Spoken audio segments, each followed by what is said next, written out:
नमस्कार, आप देख रहे हैं जियो न्यूज। आप यकीन नहीं करेंगे लेकिन आज भी लाखों लोगों के घरों में 500 और 1000 रुपए के पुराने नोट रखे हुए हैं। हो सकता है कि आपके पास भी रखा हुआ हो, किसी तिजोरी में, किसी पुराने बक्से में। जब आप भी उसे देखते होंगे तो एक सवाल आपके मन में जरूर आता होगा कि क्या ये नोट आज भी किसी काम के हैं? क्या मैं इन्हें कहीं इस्तेमाल कर सकता हूँ? क्या कोई गुप्त दरवाजा है, कोई आखिरी मौका भी बचा हुआ है जहाँ ये कागज के टुकड़े फिर से असली पैसा बन सकते हैं? आज का ये वीडियो आपकी हर अफवाह, हर गलत जानकारी पर ताला लगा देगा। हम आपको सीधे आरबीआई और भारत सरकार के उस कानून की बात बताएंगे जिसे जानने के बाद आप 100% संतुष्ट हो जाएंगे। ये जानकारी न सिर्फ आपको सच्चाई बताएगी बल्कि आपको सबसे बड़े धोखे से भी बचाएगी। वीडियो को एक पल के लिए भी मिस ना करें। अगर आपके पास या फिर आपके किसी जानने वाले के पास ये नोट हैं तो अंतिम हिस्सा सुनना जीवन बदलने वाला हो सकता है। एक छोटा सा फ्लैशबैक याद कीजिए, वो रात 8 नवंबर 2016 जब अचानक ऐलान होता है कि 500 और 1000 रुपए के नोट रात में लीगल टेंडर नहीं रहेंगे और देश में मानो हड़कंप समझ गया था।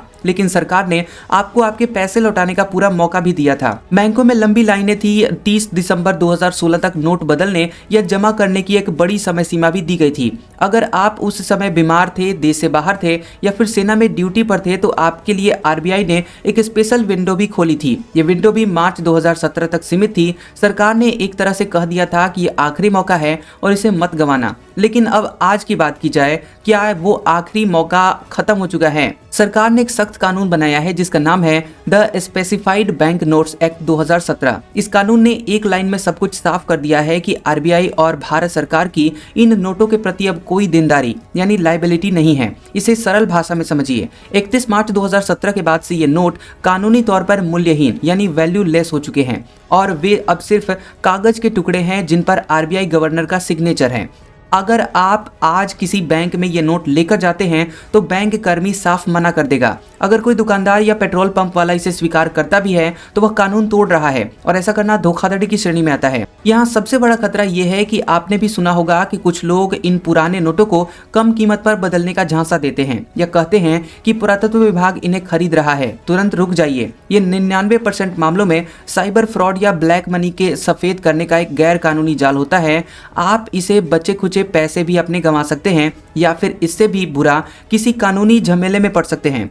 तो अगर आप ये सोच रहे हैं कि अब कोई कानूनी रास्ता बचा है क्या, तो मैं आपको सटीक जानकारी दे रहा हूं कि नहीं, कोई भी कानूनी अब रास्ता नहीं बचा हुआ है। उन विशिष्ट श्रेणियों के लोग जो विदेश में थे आदि के लिए भी सभी डेडलाइन अब समाप्त हो चुकी है। इसलिए अगली बार आप उन पुराने नोटों को अगर देखें तो उन्हें यादगार के तौर पर सहेज कर रखें। इतिहास का वे एक महत्वपूर्ण हिस्सा हैं, लेकिन उन्हें बाजार में चलाने की कोशिश करना या फिर किसी भी फ्रॉड के झांसे में आना खतरे से खाली नहीं है। और यही है जियो न्यूज की गारंटी, सटीक और सत्यापित जानकारी। अगर इस वीडियो ने आपकी सालों पुरानी उलझन खत्म की है और आपको एक बड़े खतरे से बचाया है तो एक लाइक करके हमारा हौसला बढ़ाइए। इस बेहद जरूरी जानकारी को हर उस दोस्त या रिश्तेदार के साथ शेयर कीजिए जिसके पास अभी ये नोट मौजूद हैं। और हाँ, अगर आप चाहते हैं कि हम ऐसे ही कानूनी, फाइनेंस और साइबर सुरक्षा के सवालों का सटीक जानकारी लाते रहें तो अभी जियो न्यूज को सब्सक्राइब करें और घंटी वाला बटन जरूर दबाइए।